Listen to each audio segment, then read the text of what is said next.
Madam Clerk, roll call to establish a quorum. Mayor Ricky Williams Jr. Present. Alderman Robert Williams. Present. Aaron Trolia. Present. Sherry Pickering. Here. Phil Kane. Here. Bob Iverson. Present. Rick Streeting. Here. Mike Ford. Here. Steve Foster. Present. Sharon McMahon. Brenda Brown. Present. RJ Davis. Present. Dan Duncan. Here. James Bouchard. Present. Tom Stone. Here. 13 present.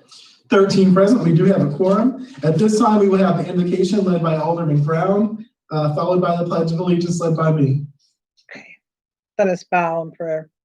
Our Heavenly Father, we thank you once again for a wonderful day, another day you've allowed us to see. We ask now that you come in to this meeting, make yourself present, Lord, as we discuss a lot of issues. And Heavenly Father, as we discuss, let us agree to disagree, but let us still show our love for one another. We ask you to bless this United States, this world with the COVID, the deaths that so many have experienced. We ask that you bless our soldiers that are on foreign soil. We ask that you bless those that are yet here on our homeland. We ask that you just bless each one of us and touch us and anoint us to be the people and the office that we hold, that people expect us to do what they expect us to do, and yet be reasonable. So Father, we ask you to bless us with wisdom and discernment. All these blessings we ask in the name of Jesus. Amen. Amen. Amen. Amen. Please rise for the Pledge of Allegiance.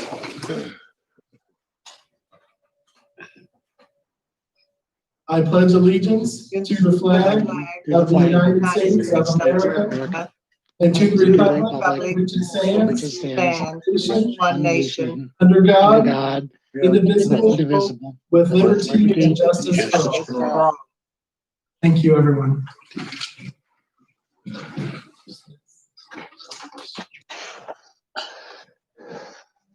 All right, you have before you the minutes for this evening from November 3rd meeting. Is there a motion to approve those?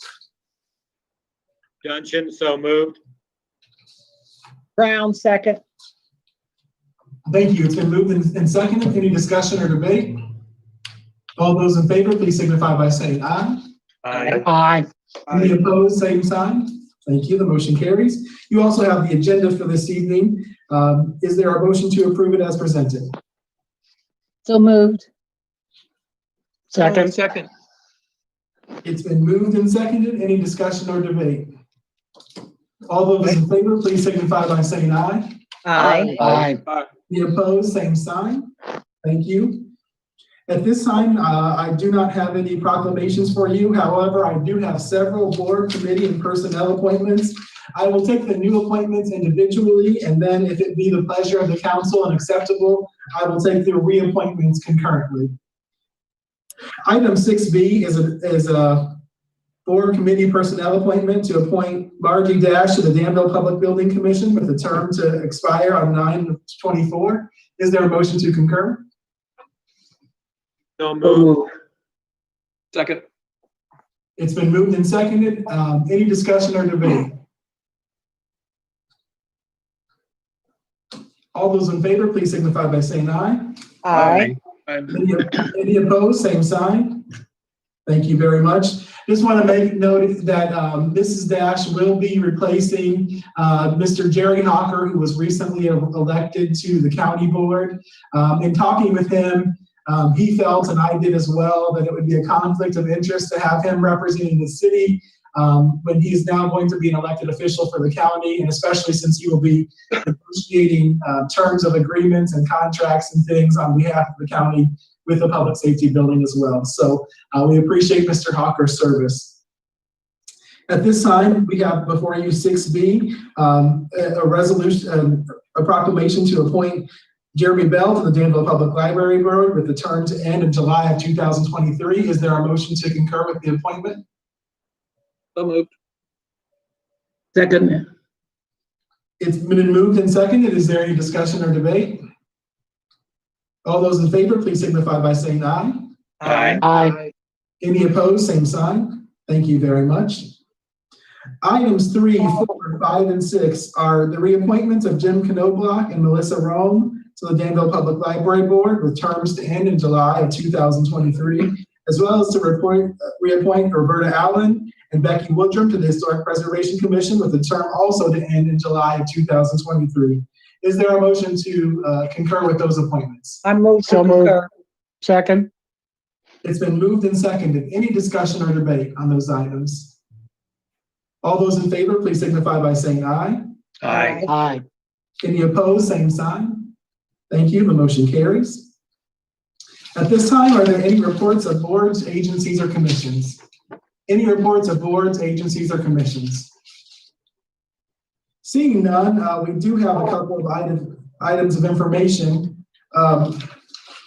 First and foremost, we have the presentation, to review, accept, and place on file the fiscal year 2019-2020 audit. Is there a motion to do so? So moved. Second. Stone. It's been moved by Alderman Pickering and seconded by Alderman Stone. At this time, I will turn the presentation over to Sandy from Clifton Larson Allen. Sandy, thank you for being here with us this evening. All right, well, thank you. Hopefully everybody can hear me okay. We can. All right, good deal. All right, what you'll see up on your screen is the presentation that I typically go through. I'm just going to kind of run through this. This is a summary of the results of the audit. And if you have any questions, please don't hesitate to stop and ask. So the next page on the slide kind of goes through some of the items that are in the slides or on that we're going to go over. But I just wanted to kind of remind you, the terms of our engagement are really to express an opinion over the city's financial statements, to report on the internal controls and compliance under the government auditing standards, as well as then to summarize any audit findings and observations that we come across and present those to management as well as the council. Also a reminder, as we prepare our audits, that is based on a risk-based approach. What we do is we perform, hold on a second. So we perform the audit based on a risk-based approach, as I mentioned, and then based on that assessment, that is where the majority of our time will be spent, not only understanding the controls over those areas, but also testing those areas. So for instance, cash, just because of the inherent risk of cash, that is always going to be a significant area. Receivables, debt, any kind of general disbursements, payroll expenses, those are areas where we really spend a lot of time on. So one of the required communications is a governance letter. You've seen this in the past. Some of the items that are included in there, they're the most significant. The accounting estimates that are included in the financial statements, those relate to your pension liabilities, as well as the post-employment benefits, the OPEB. Those are based off of actuarial assumptions that go into the actual liability portion of those. And those are pure estimates. There's also an estimate in the financial statements for the allowance for the uncollectible sewer and garbage billings. Those are at about 10% of what is expected not to be collected over the next billing or over the cycle. We did not have any uncorrected misstatements, no past adjustments. Our corrected misstatements included our cash to accrual basis adjustments, which is very similar to previous years. We did not have any disagreements with management, and we did not have any difficulties in performing the audit. The next slide goes over another required communication. That's a management letter. Again, the items here is what you've seen in the past years. The first one being the police and firefighters pension, the underfunding of those. We'll see a slide later in the presentation showing the trending of that over the past 10 years. But over the past 10 years, the decrease in the underfunding of the police pension has been about 15%. And then the decrease in the firefighters pension has been about 11%. Like I said, we'll see a slide here in a little bit on that.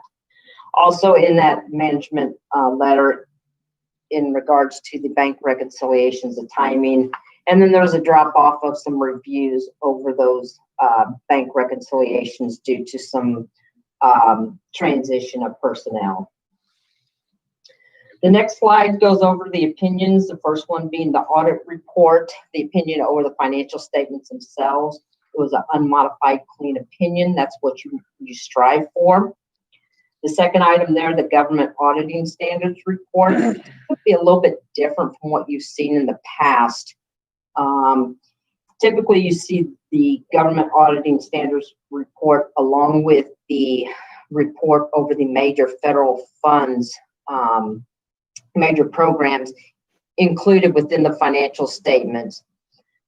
The single audit report is going to be issued later, and it's due to some additional funding that was received. It was somewhat related to the pandemic. The compliance supplement, they are revising that, making an addendum compliance supplement. So until that comes out, we cannot issue that single audit report, just to make sure that there's no additional testing over the compliance of any of the funds that came in. That is due or expected to come out in the middle of this month. Here we are, November 17th, and still haven't seen it. So hopefully that will come out soon. But I did want to make that clarification. So with that, the government auditing standards letter, it is actually a separate letter this year. Within that letter, there is no true opinion expressed, but it does state that there was no instances of non-compliance under the government auditing standards. And there are two findings included in that letter, similar to what you've seen in the past. The first one relates to the financial reporting under GAAP as it relates to the city's financial statements and the audit adjustments that are required to report those financial statements under GAAP. And then the second one relates to the library, as I've mentioned in the past, because the library is a component unit of the city. Their finding, unfortunately, becomes your finding or is included in your reports.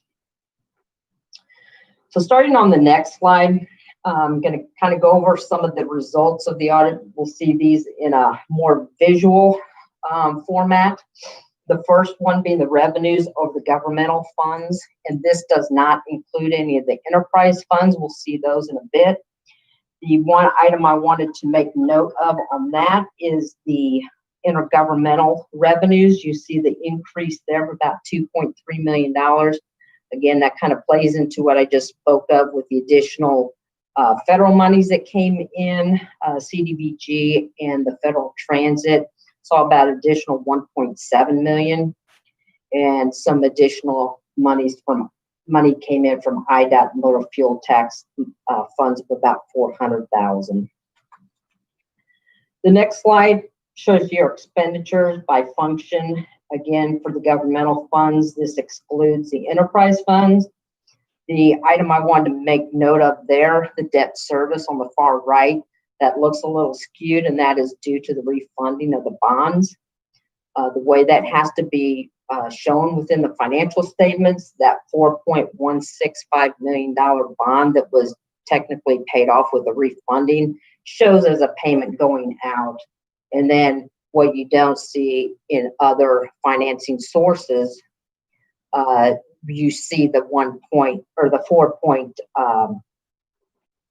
you see the addition, the new bond coming in as revenue. So that does make that look a little skewed, but it definitely is something that can be well explained. The next slide shows the fund balances for your major governmental funds. These are the two more, the larger funds, the general fund, the motor fuel tax fund. The fund balance for these two funds alone account for about 69% of all of the governmental funds, which is why they're highlighted here. You can see that the general fund is trending in the right direction, increasing over the last few years. And then the motor fuel tax fund, you can see it kind of goes up one year, down the next, and up another. That historically is the results you will see due to additional funding that comes in, projects, timing of projects that are going on. So the next slide kind of brings all of those pieces together, the revenues, expenditures, and the net position, the fund balance for your governmental funds. Kind of shows how they interrelate as one goes up, or how it one goes up and how it reflects or causes the others to change over time. The next slide shows the city's debt. Again, that top blue line relates to the refunding, which is why the decrease in that in the bonds. In fiscal year 2020, at the end of that year, you had $3.4 million in your bonds. Last year, again, had the $4.165 million. What is not reflected in that $3.4 million, there was also about $211,000 bond premium. If you were to look into the footnote in the table, you would see that reflected there. So truly, everything related to that bond at the end of the fiscal year was about $3.6 million. The next slide starts getting into the pensions. The first one being the IMRF. Just want to make note, the measurement date for IMRF pension liability is December 31st. So you're going to see some different results here than what you do in the police and fire pensions. And you can see that the net pension liability, it went down from 6.3 million down to 659,000. Really, it was a result of how the markets ended at the end of the calendar year 2019. You can see that that middle line, the plan fiduciary net position or the plan assets increased a little over $7 million, which really drove that net pension liability down. The next slide gets into the police pension plan. This one has a measurement date of April 30th. So unfortunately, it didn't capture all of the gains of the market at the end of the calendar year. And we all know, starting in March into April, the markets took a dive or a downturn due to the pandemic. So that really played into the increase of the net pension liability of the police and the fire. You can see the pension liability increased almost a little over $9.3 million. The next slide shows the firefighters' pension again, has a measurement date of April 30th.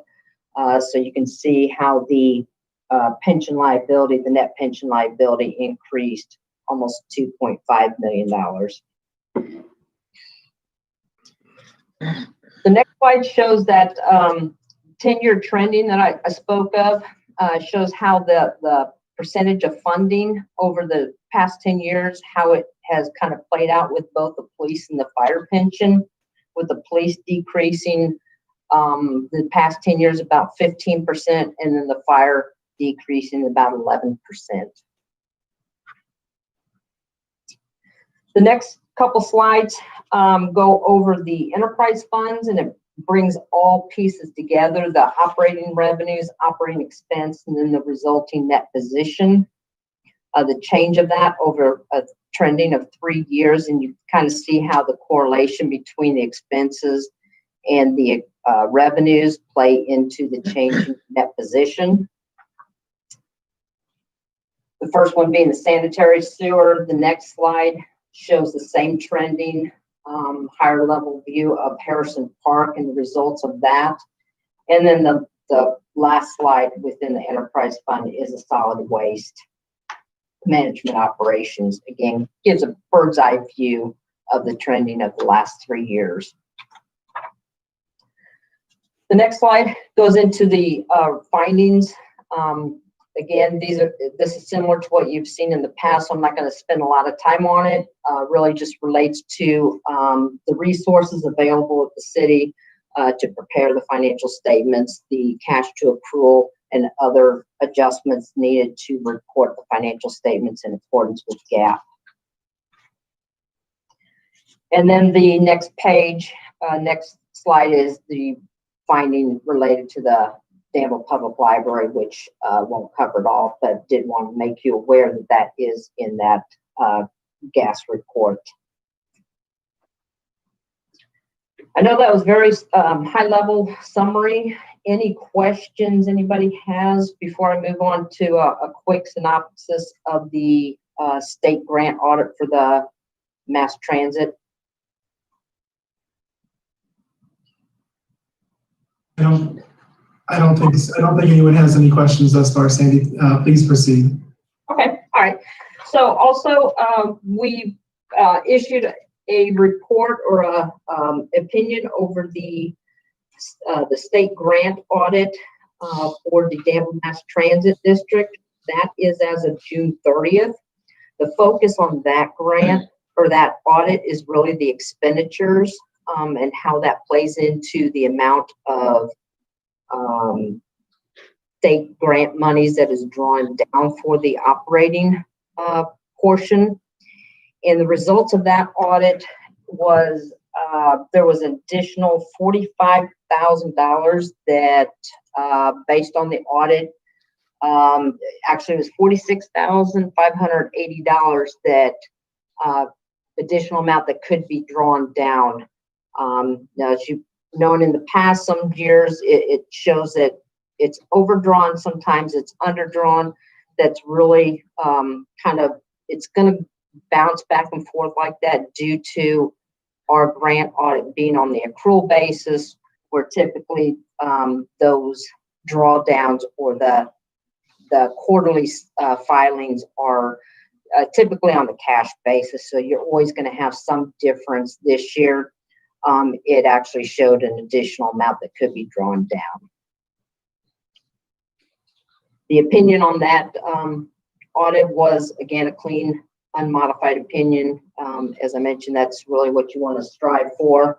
And then the findings for that portion of the audit, very similar to the city audit as it relates to the financial statements and audited cash to accrual audit adjustments.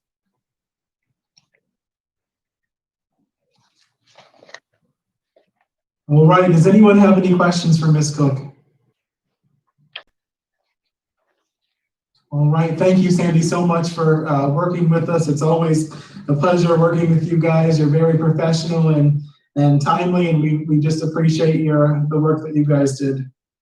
All right, well, again, I appreciate everything. I appreciate all the help that Ashlyn gave us, the entire staff, all of the people that we requested information from. Everything went really smooth. So we really appreciate that assistance and help on that end. So thank you. Everybody stay safe. Have a good Thanksgiving. Thanks, Sandy. You do the same. All right, thank you. You're welcome. So it's been moved and seconded to review, accept, and place on file fiscal year 2019-2020 audit. Is there any further discussion or debate? All those in favor, please signify by saying aye. Aye. Any opposed, same sign. The motion carries. I do have one item of information for you. I wanted to let you know that thankfully Pastor Miller is going to be getting out of the hospital tomorrow. So thank God for his recovery. That's a big blessing for our entire community. Yes. Praise the Lord. Amen. Amen. Praise. Yes. Also, Chief Yates, I will be giving you a call about that actually. afterwards. And also, I just want to say we've lost our 28th person here in Vermilion County due to COVID. So I would just like to offer condolences and prayers for the families of those individuals. It's a tough time, and just want to really encourage everyone to continue to be safe. Please, please, please, if you are out in public, wear your mask. Unless you were eating or drinking. If you were out in public, unless you were eating or drinking, please wear your mask. I think it's I understand people have different ideologies about things, but in my opinion, it's the very least thing that we can do to show basic consideration and concern and respect for the people that we love and live with in our community. The second thing I want to say is please avoid large gatherings, unnecessary large gatherings at all costs. Please make sure that you do everything you can to sanitize your hands on a regular basis to keep safe. And also when you are out and about, as much as possible, when you're in stores and things, social distance, please keep yourself, at least 6 feet away from people as much as you're earthly able to do. We've got to do everything that we can to keep one another safe. So please, please make sure you consider that as you move forward. Mayor? Yes, Chairman Porter. I believe we're under number 3 now. We've been moved from 2 to 3 on the mitigation and the different shutdowns and requirements the governor had or put out this afternoon. That's effective Friday. I have not had a chance to fully review those, so I don't have any comments to offer at this time, Chairman. However, I will be meeting with other county and city leaders tomorrow to talk about how this impacts us and how we move forward. Thank you. Thank you, Chairman. We do not have any petitions, communications, or audience comments this evening. However, we do have 2 zoning petitions. Item 8A is an ordinance amending the zoning ordinance and map to approve the rezoning. Petition number 281 for 100 North Franklin Street, also known as First Presbyterian Church. Is there a motion to do so? So moved. Second. Alderman Streaming, second. It's been moved and seconded. I will let you know that I was contacted by the president of the West Downtown Neighborhood Association, and although they love First Presbyterian Church and the dwelling place and all the things that they accomplish and do for our community, as do I, a number of them did express concerns about about the change of the rezoning, due to the fact that if God forbid sometime in the future that if the church were no longer there, that building could be used for other things. However, what I would just say is that, the dwelling place and First Presbyterian Church do amazing things for our community.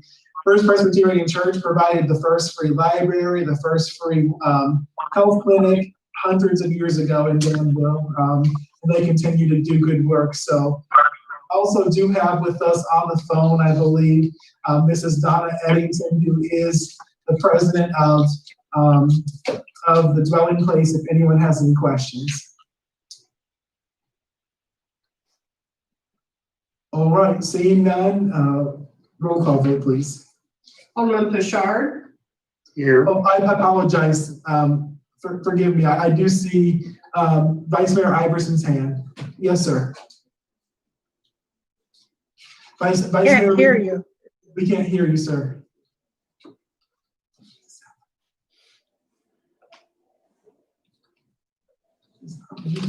He's talking, but we can't hear him.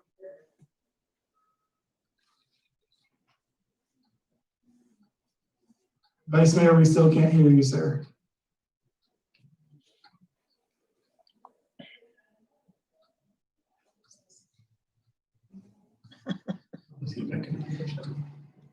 I do believe, I know that Vice Mayor Iverson is a member and active in leadership at First Presbyterian Church. I do believe in past conversations, he has said that he supported the rezoning. Is that an accurate statement, Vice Mayor? If you could nod your head yes or no.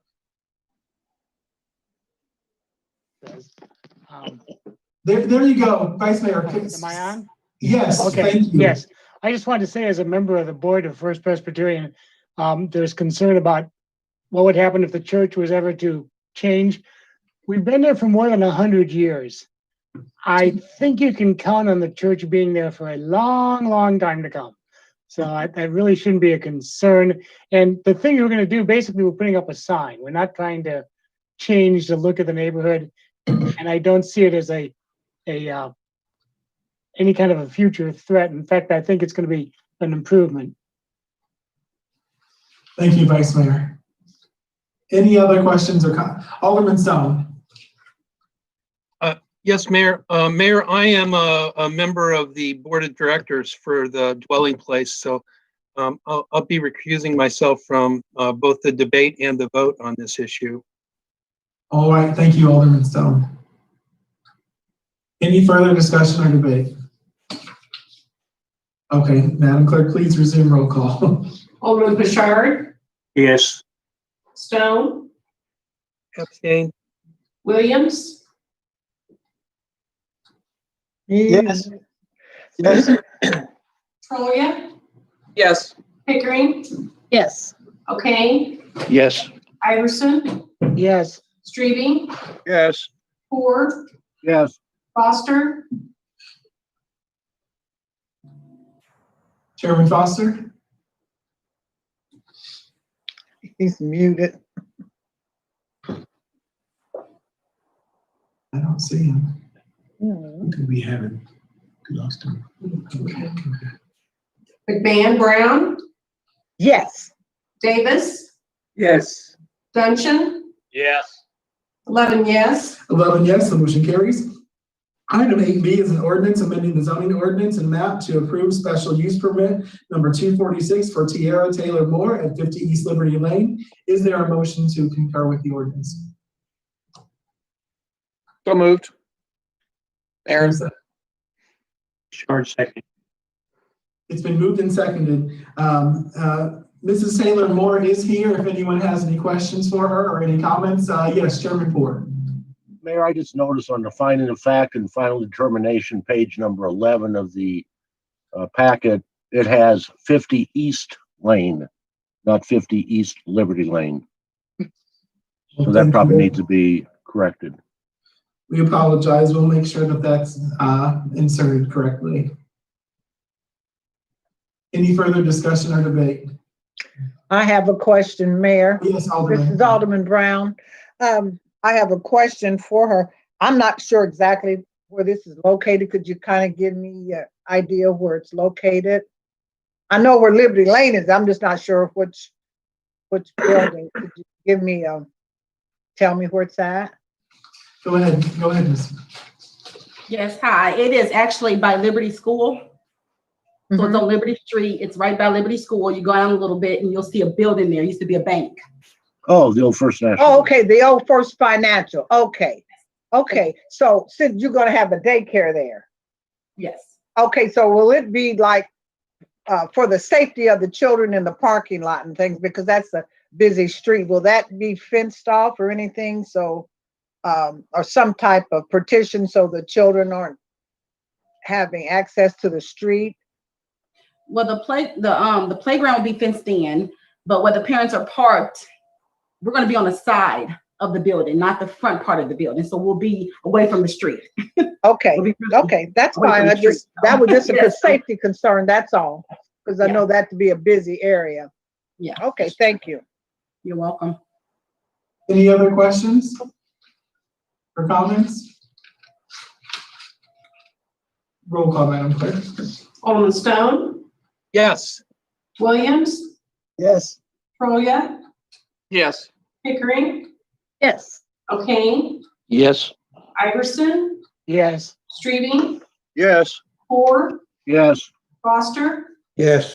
McMahon Brown, Yes. Davis, Yes. Duncan, Yes. Bouchard, Yes. 13 yes. 13 yes, the motion carries. Congratulations, Mrs. Moore, and we wish you the best of luck in Thank your you. endeavor there. You've done Yes, great good other luck. places, so we know you'll do well there too. Thank you. And if you wish to leave the meeting, ma'am, you are more than welcome to. We will not hold it against you. Have a great evening. Thank you. You're welcome. Item 9 is the approval of the payrolls. You have before you the payrolls of November 6th and November 13th of 2020. Is there a motion to approve those? So moved. Stone, so moved. It's been moved and seconded. Any discussion or debate? Roll call vote, please. Oh, I'm sorry, I do.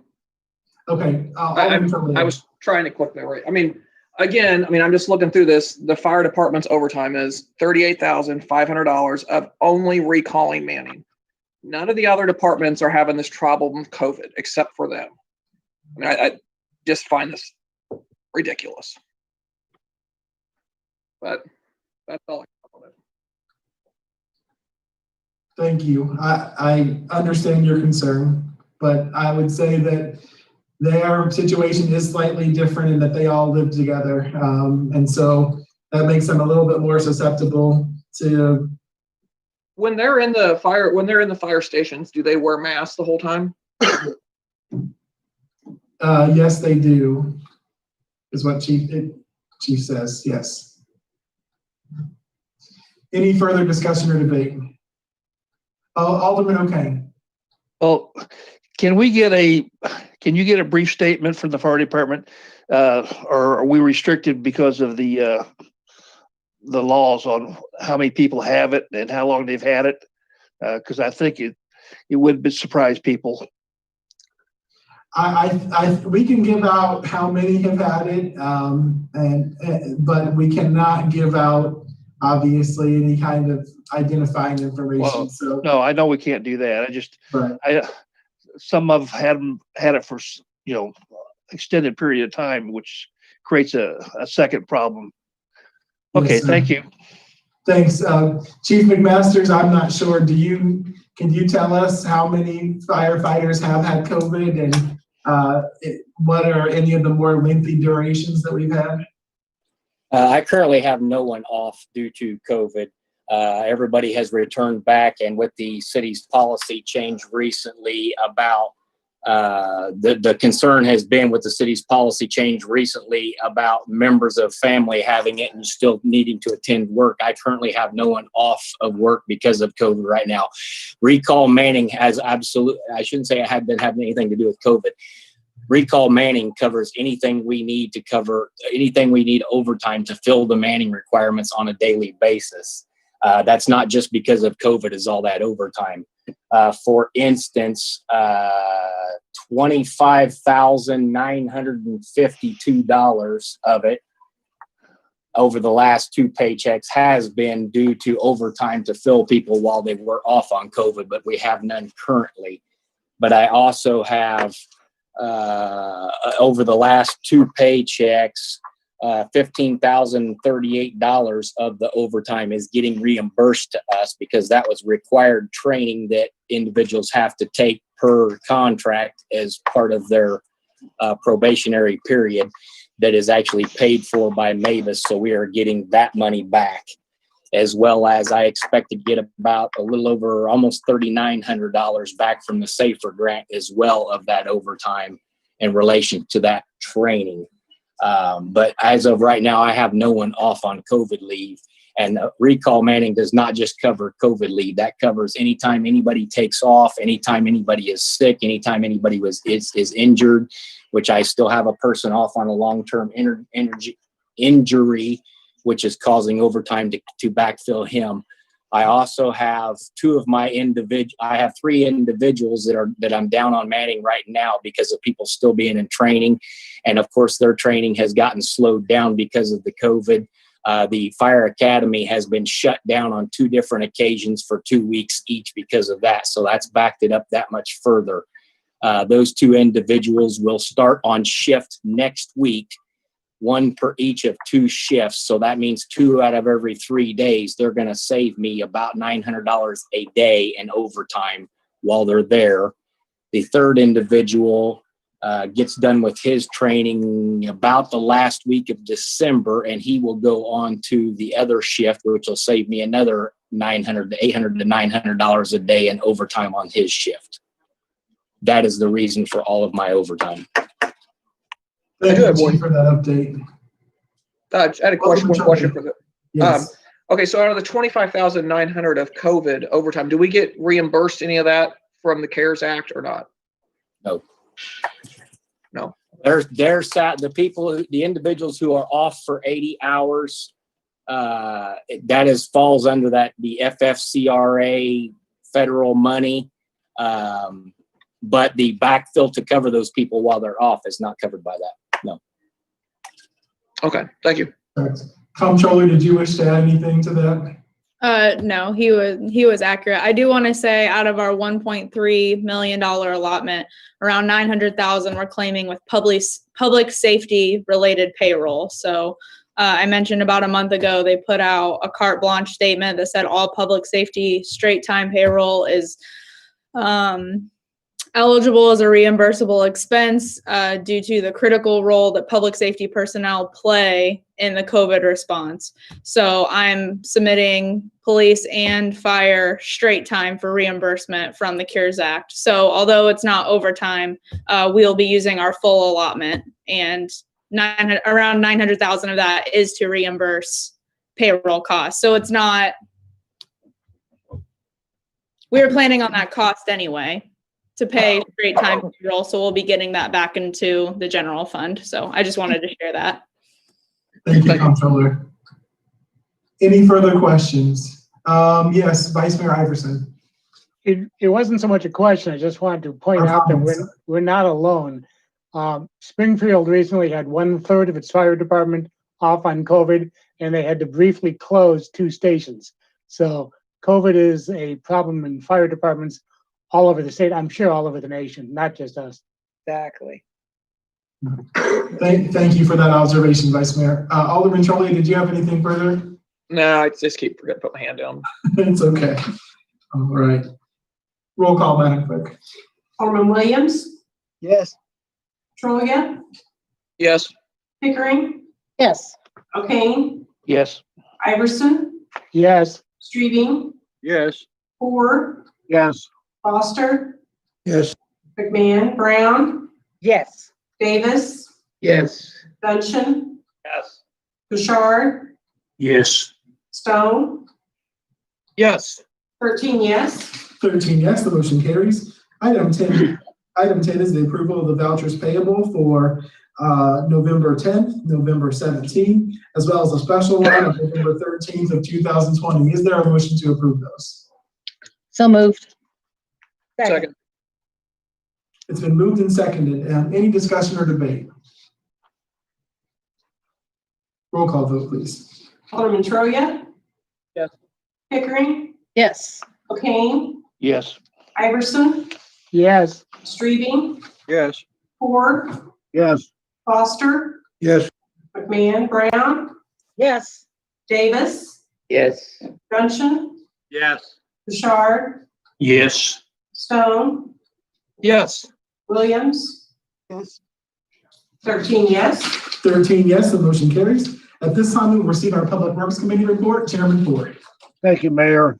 11A is a resolution approving a budget amendment in the Parks Division, Fund 051. Move to dispense reading, ask for your approval. Alderman Streaming, I'll second. Any discussion or debate? Mayor, maybe they could, the director could explain what this reason for this. Sure. Yes, I'd be glad to. Way back in January of this year, it's actually resolution number 1 for the year. The council approved the acceptance of the $44,920.65 from Ambucks. That money was donated to the city in order to pay for the new playground equipment at Winter Park. And inadvertently, a PO was never made for that amount. Therefore, that amount got rolled over in the budget as a reserve, and we were never billed for it. Apparently, the company finally billed Ambucks, and Ambucks made them aware that we were the ones they were supposed to bill, and we received the bill a week ago. Therefore, we have to do this budget amendment to use the money that was allocated in resolution number 1 of 2020 to pay for the playground equipment. Thank you, Director. Any further discussion or debate? Roll call vote, please. Alderman Pickering, Yes. O'Kane, Yes. Iverson, Yes. Strebe, Yes. Ford, Yes. Foster,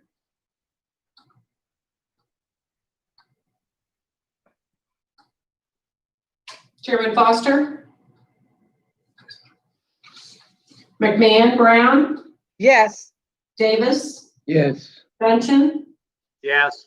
Bouchard, Yes. Stone, Yes. Williams.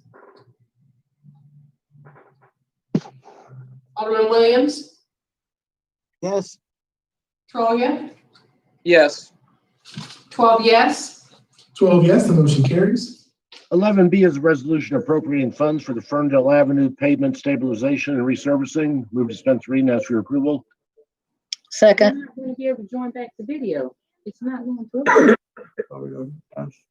It's been moved and seconded. Is there any discussion or debate? Yes. Oh. I'm sorry, did someone have a question? Alderman Pickering? Yes. Carl, could you kind of explain what exactly is being done there? And is that going to be asphalt? I'm going to let Engineer Cole answer that question. for Sorry, you. I'm sorry. I meant Sam. Come on, Carl, take a stab at it. You don't want me to stab anything. Yeah, so that project is going to basically stretch from Liberty Lane to Poland Road.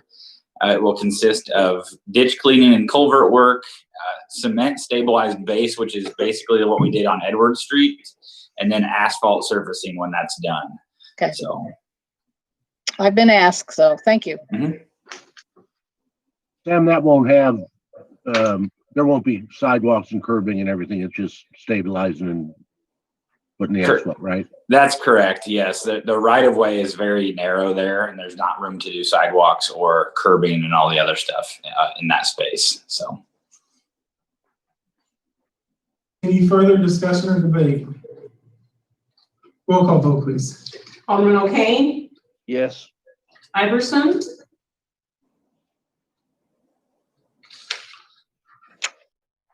Vice Mayor Iverson?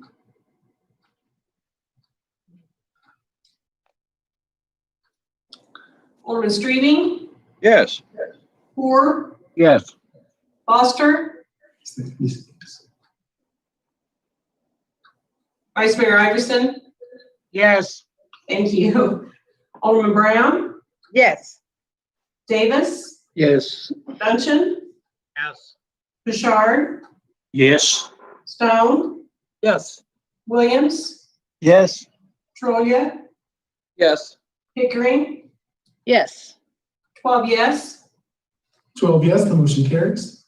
If there's no objection, I'd like to take items 11C, D, and E together. They all deal with the Western Gateway TIF and RIP district. Resolution 11C is approving the Western Gateway TIF RIP grant application. 11D is a resolution approving a budget amendment in the Western Gateway TIF District Fund. And 11E is a resolution approving the Western Gateway TIF redevelopment agreement with Joseph Urbana Investments LLC. So with no objection, I move dispense reading, ask for your approval. Alderman Strebe will second. It's been moved and seconded. Any discussion or debate? I had one question. Yes, Alderman Trolia. Yeah, are they not going back to where that old dry cleaning building was? Is that part not getting used, or I was trying to No. follow it? Okay. Yeah, I was doing the aerial and I think so it's just the front part, Logan?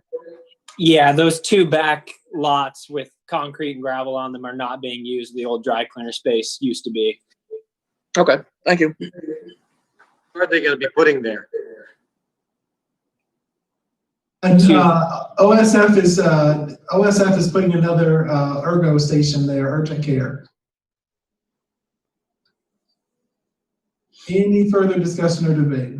And Mayor, they will be, this sentence, well, Joseph Urbana, he'll be paying taxes, property taxes on that because he'll be leasing it to the hospital, correct? That is correct, yes, sir. Any further discussion or debate? Roll call vote, please. Alderman Iverson, Yes. Streebing, Yes. Ford, Yes. Foster, McMahon, Brown, Yes. Davis, Yes. Bunchen, Yes. Bouchard, Yes. Stone, Yes. Williams, Yes. Troya, Yes. Pickering, Yes. O'Kane, Yes. 12 yes. 12 yes, the motion carries. Yeah, I'm back to. Okay, Steve's back. Okay. 11F is a resolution amending the Historic Preservation Commission design criteria. Move to suspense the reading, ask for your approval. Second. Is somebody on speakerphone? Getting a lot of feedback. But There we go. Thank you. It's been moved and seconded. Any discussion or debate?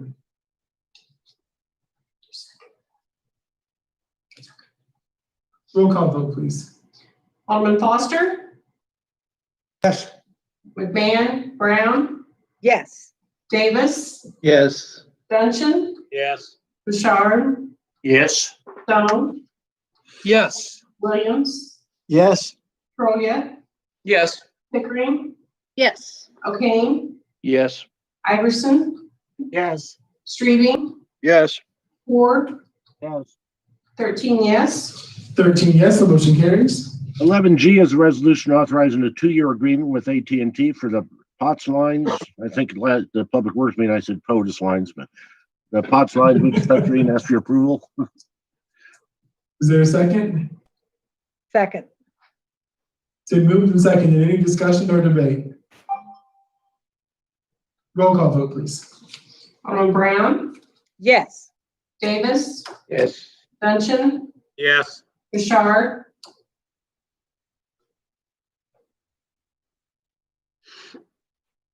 Alderman Bouchard? Oh, yes. Yes. Stone, Yes. Williams, Yes. Troya, Yes. Pickering, Yes. O'Kane, Yes. Iverson, Yes. Streebing, Yes. Ford, Yes. Foster, Yes. McMahon, 13 yes. 13 yes, the motion carries. Mayor, unless there's some items of information, that concludes our report. Thank you very much, Sarah. I do believe that we maybe have an item of information or two about some of our projects. Director Carpenter, I think you were saying we're going to give us an update about the project on Harrison Street, and then I believe Director Beath was going to officially share that good news that we had as well. Yes, speaking with Engineer Cole today, we're looking at about a maximum of 3 weeks before Harrison is actually opened. They are currently waiting on it to be striped, but they're also still doing a little bit of brick and sidewalk work there in front of the fissure. And it's just safety reasons to leave it closed probably for that until they get most of that done. They are supposed to have the debris removed from the old Taekwondo building by next Wednesday, and we'll play that by ear and see how that goes.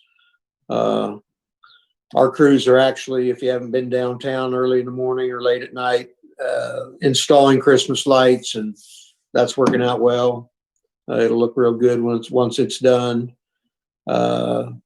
Just looked before the meeting started, and just this month alone, in the 12 days we worked, we have picked up in excess of 60 tons of leaves off of the streets. If you have no clue how much that might be, you're welcome to come by here and look up by the Salt Dome.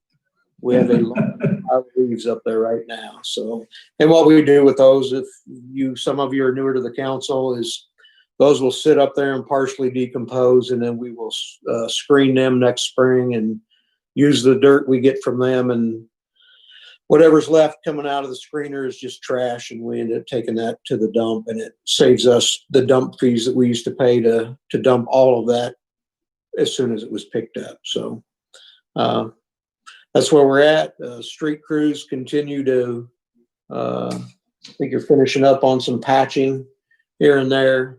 And they are actually in preparation with the trucks for the snow season at this time as well. That's what we got going on in Public Works. Thanks, Director. Alderman Pashard, did you have a question or comment, sir? Yes, speaking of concrete work, I went by Fisher's Theater the other day and they were doing concrete work. It was late in the evening and the lights were on and you had a beautiful setting. I tell you, I just enjoy driving past that. We're so blessed to have Fisher's Theater in this community. Thank you, Alderman. Alderman Pickering, do you have a question or comment? No, did I not take my hand down? I'm sorry. It's Take it okay. down. Thanks, Director Carpenter. Director Reed. Turn myself on here. So the order of the announcement of this grant that we received was all kind of jumbled up, and we were hoping to make a formal announcement, and instead it was announced over Facebook. So I will let everyone know that we did get. Not by me this time. It wasn't me. We did receive the Rebuild Illinois grant in full, so that was $2.255 million for buses, and we've just wrapped up our feasibility study for our maintenance and administrative facilities, and so I secured the money for the architectural and engineering design of that facility. And then there's some money to replace our fuel tank. Our underground fuel storage tank is just hitting that 30-year mark, and it's almost impossible to find insurance on that each year. It gets harder and harder. So hopefully this will be the last year we have to struggle to find a policy that will cover that. Then we should have some of the money to get that replaced. And then lastly, I have some money set aside for some land acquisition around our administrative facility there at 101 North Jackson, so we can add on, get some more storage for buses. If you've ever been to our facility, you'll know that there is absolutely no way for our staff, our administrative staff, to socially distance from one another, and drivers as well. The drivers have no place to go to sit and have lunch where they can't get away from someone else.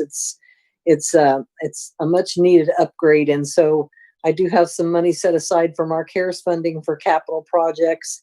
And we can include that with the Rebuild Illinois grant money to hopefully get some of the things we need done around there. So I thank you for your support in that, because there's a lot of things that are going to get done that really need to be done. I appreciate that. Well, Director, we congratulate you on making this possible, and for all the work. I know you worked with Comptroller on budget and stuff. We appreciate all the work that you did to make this possible. It's going to be great for the city of Danville. Also, go ahead. I was just going to say, and Sam Cole has been a huge help to me as well. So Absolutely. I appreciate his help. Well, thank you for that. Also, I want to give a shout out to your team, as I did publicly the other day. You guys probably face the most direct exposure of anyone in the city of Danville. I know we've been fighting with a couple of COVID cases. I just want to say thank you to your team for their continued service to the people of Danville, because a lot of folks wouldn't be able to get to work. They wouldn't be able to get to the doctor's appointments or to get groceries if it weren't for the folks at DMT. So we just want to say thank you to each and every one of them for the sacrifice and the risk that they expose themselves to every day. I also wanted to let the public know, someone had received a comment about the cleaning and why haven't we shut down DMT when we have these cases. Well, DMT has purchased equipment so that they can do the professional cleanings of all the buses and their interiors themselves. So that's why we did not have to close it down, because at night they're able to use those cleaning materials and equipment on their facilities to make sure that everything is fresh and clean and safe the next day. So thanks again, Director. Thank Mayor, you. before we move on to public service, I've had several people ask me about the bazaar or a festival that's held at Harrison Park. And I told them I wasn't sure, I hadn't heard anything, kind of doubtful with the way things are going with COVID, but I thought I'd ask if anyone here knows if it's been planned or. I can answer that, Mayor, and no, Alderman Brown, that has been canceled. You're Okay, talking about the Christmas craft bazaar. That was right, canceled. right, yeah. Several people have been asking because I guess they attended quite a bit, and I Yeah, told them I that- wasn't sure. I didn't think so, but I No, find out and then we know for sure. yeah. If you've been there before, you know that it's rather packed when you're in Yeah. there. You do not. That's That's why I detrimental told to them I doubt everything. it, but Detrimental to everything we're trying to do right now. So Okay, no, it's thank been you. canceled. Yes. thank you, Director Carpenter. Mayor, just we did receive our grant agreement from IDOT, so that Chairman Foster will be going to Public Services to be voted on and then forwarded on to the full council so we could do it in a more timely manner. Thank you, Chairman.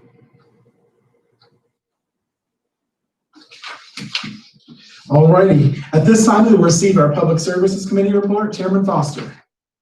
Thank you, Mayor.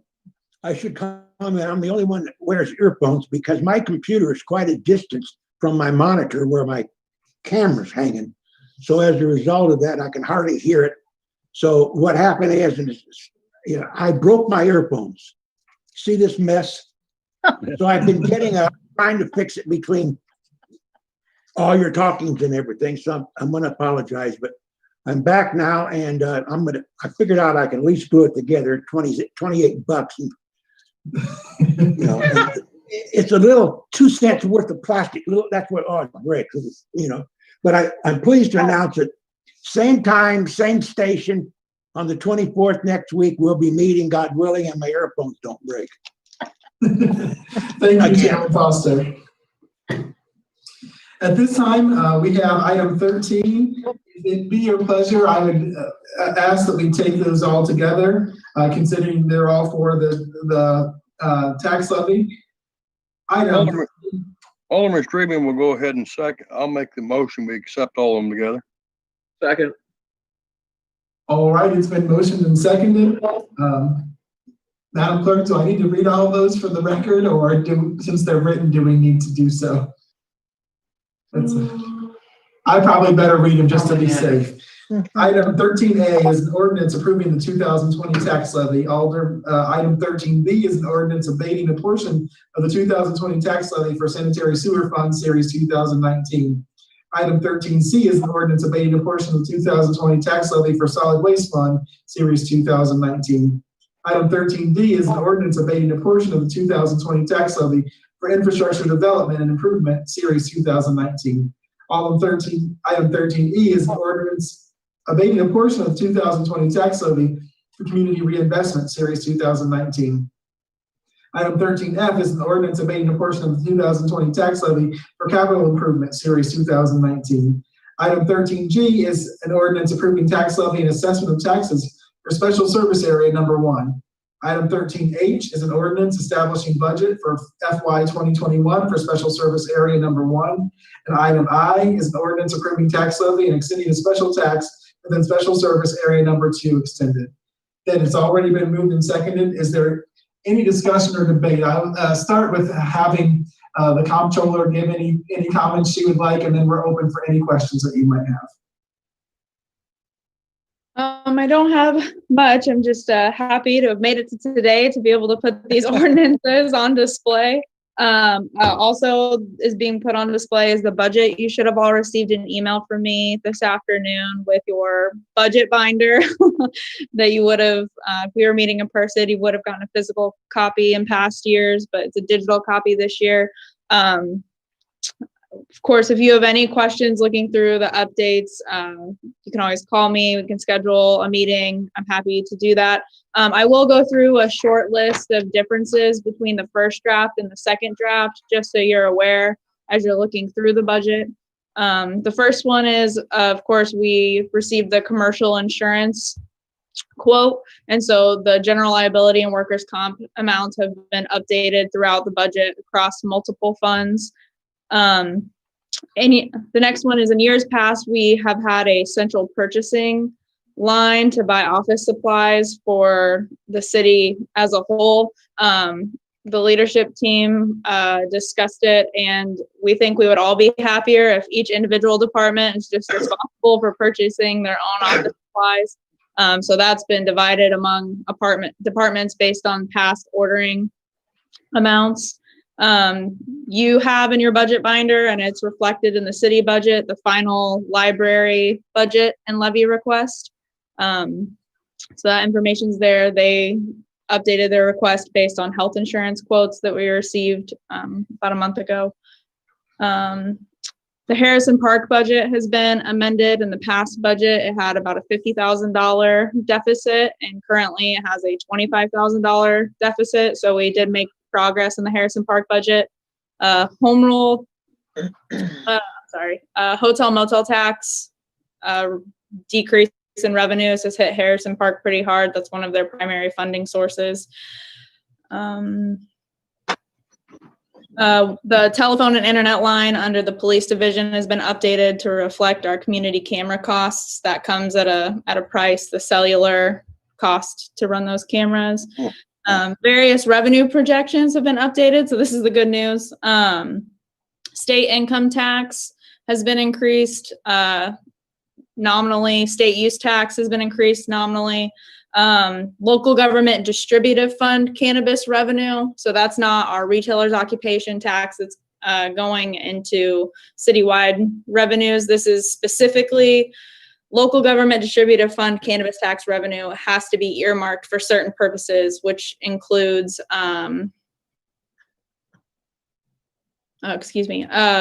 basically law enforcement activity. So that's a revenue line that's under the police division specifically that you'll see. And then personal property replacement tax revenue projections have increased as well. So thankfully the IML put out a few weeks ago updated revenue projections that made our budget look a lot better than it did before. So for that, I'm very thankful.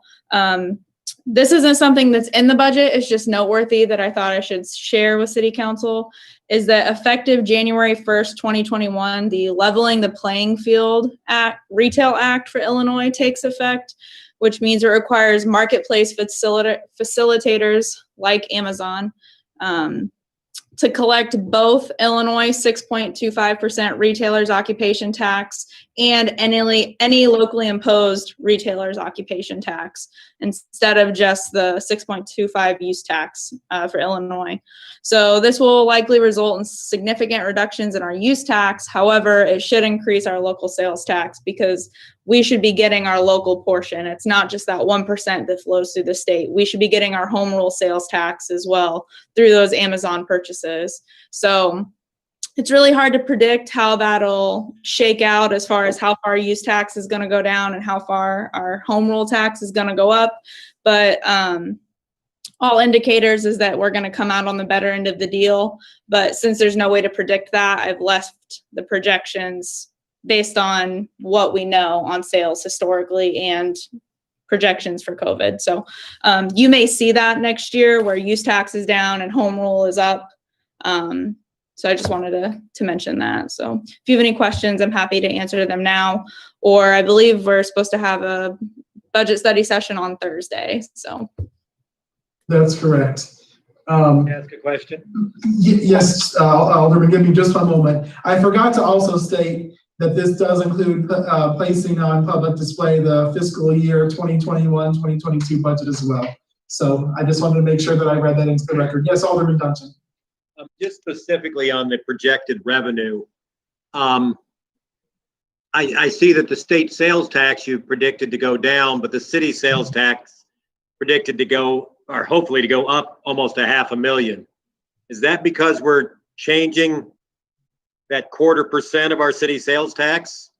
Or is there another reason why the city sales tax is going up $500,000? Well, the home rule tax should be going up because of the distribution of the home rule tax. And then we also are seeing increased sales due to cannabis. Well, I'm looking at the chart. City sales tax is going from 8,130 to 8,650, but state sales tax is going from 5.6 down to 5.3. So either sales tax is going to go up on both of them, or there's got to be a separate reason why one's going up. And I was wondering what that separate. I was wondering if that was we were redirecting that 0.25%. Was that the reason for it? That's part of it. The other part is the cannabis, the additional cannabis money. We Well, originally. that's got its voted on- own line too, cannabis from 300 to 600. But that's exactly correct. However, what it does not include is the local sales tax that we get from cannabis revenue. Okay. So that has been added in there as well, Alderman. Gotcha. And then I also see that do we just not want to estimate because we don't know the casino tax, local share? Alderman Dungeon, if we get any casino revenue in this year, I will, in 2021-22, I will do a cartwheel. However, I don't anticipate that that's the case. I saw we had 2 million not predicted, but estimated for the 2021 year. I think estimating zero for the 21-22 year is probably the more prudent course. I agree with that. Oh, I agree. And just as a reminder that the money that we allocated this year was only to pay off debt early. So we did not allocate additional funds towards required expenses. Thank you. You're welcome. Any other questions or comments? Yes, Chairman Ford. Under tax increment financing downtown, it says property assembly, 150,000. Is that, it says new. All the other TIF districts already had that in there, but what is that exactly? I'll let Logan answer that one.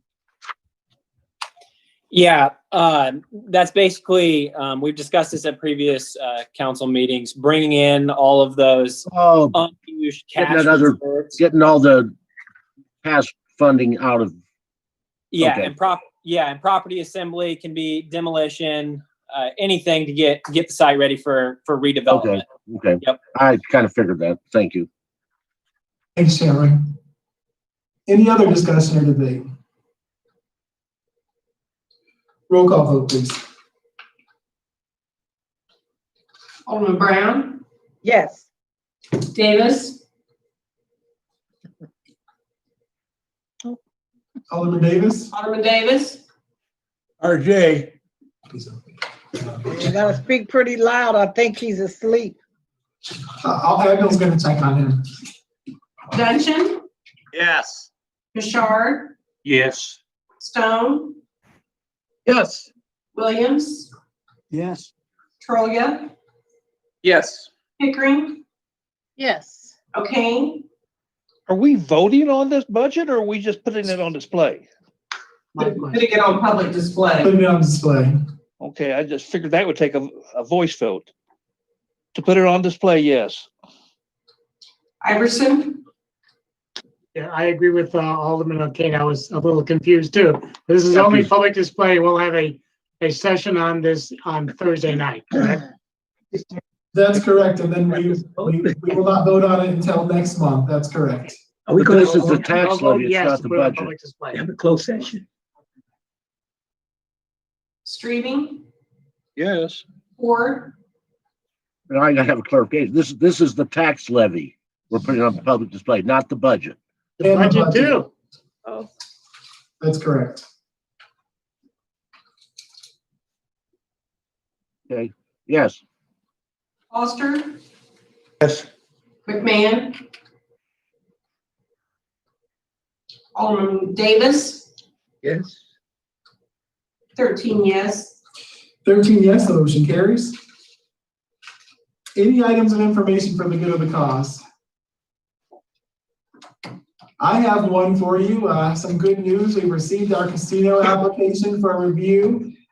Chairman Foster and Chairman Poor have reviewed that, as well as myself and our Economic Development Director, Tanisha Spain. And I am compiling our comments. I plan to send those to the casino committee tomorrow, but what I can tell you is it looks fantastic. They've included everything that they promised us, and I think we're ready to finally have a great application submitted to the Illinois Gaming Board. So I'm really stoked about that.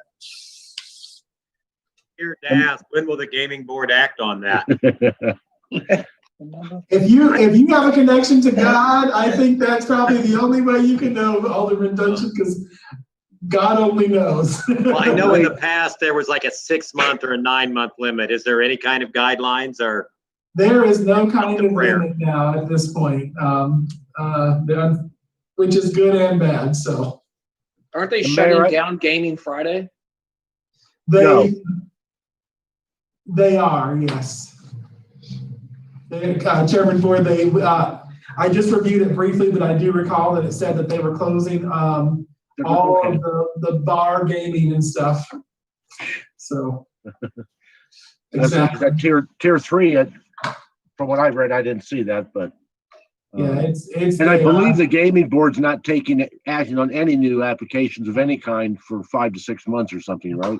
That's correct, Chairman. They announced that maybe 2 weeks ago that it would be 6 months before they made any kind of action. So that's why no revenue included for this next fiscal year. Any further items of information for the good of the cause? Seeing none, I would entertain a motion to go into closed session under Section 2C1 of the Open Meetings Act to discuss specific employees, and under Section 2C11 to discuss pending litigation. Is there a motion to do so? Alderman Strebe make the motion. Been moved by Alderman Strebe. Is there a second? I'm sorry, who was that? I'll second. Thank you, Vice Mayor. Roll call, please. Alderman Davis. Session, Yes. Richard, Yes. Stone, Yes. Williams, Yes. Prolia, Yes. Pickering, Yes. O'Kane, Yes. Iverson, Yes. Streaming, Yes. Ford, Yes. Foster, Yes. McMahon, Brown, Yes.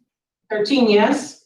13 yes, the motion carries. Just for the public note and for the media, there will be no action taken after the closed session. There will be no action taken after closed session. Alderman, if you could, please mute your current meeting and then call into the number with the instructions that Teresa provided.